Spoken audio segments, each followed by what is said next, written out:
The catastrophe became imminent in 1924. The might of Islam's Khilafah was no more. The world cornered the Muslims after depleting our core. They took out their militaries and came knocking on our doors.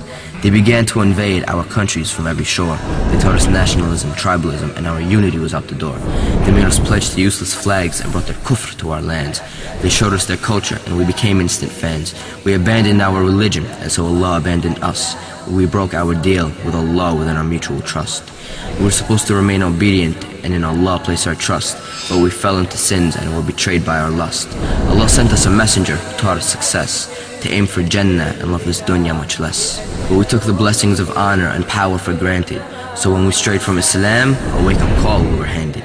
The troops of the devil in our nations quickly landed, to colonize the Muslims with their kufr so candid. But we still didn't learn and so soon we became related. They were far from Allah and Islam is what they hated. We too loved this dunya and our iman had long faded. We didn't realize that the gates of Jannah are gated.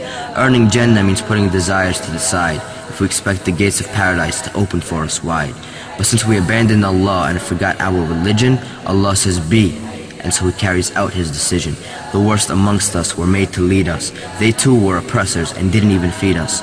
Allah withdrew our khilafah and woke us up to a reality, that our success is with Allah and not with ethnic principalities. That we need to put our ethnicities and worldly love to the side and hold firmly to the rope of Allah, not swimming with the tide. Our return to success as an ummah resides in following the Prophets and Sahaba's lives, and learning about and adhering sternly to the Quran and the Sunnah, and implementing Allah's laws collectively as an ummah. To rise back to the top, we must return to our deen, beginning with our own individual beings, then moving on to our families, communities, and nations, establishing with Allah the best of relations. So let's invest in akhirah instead of over-enjoying life, and be prepared for this means considerable strife. The hatred from the mouths of the kuffar continues to emanate. The time is for jihad, and salam to the believers who participate.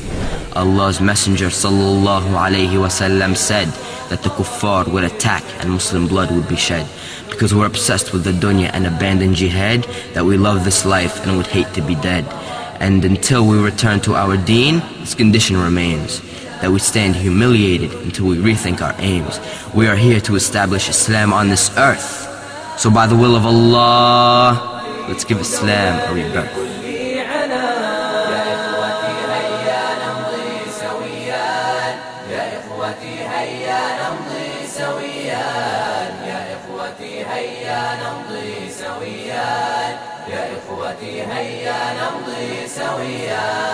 نطور نبغي سبيل المنى ونحفظ دوما مكاسبنا، نزيل التخلف رمز الكسل، نشجع نحو البنا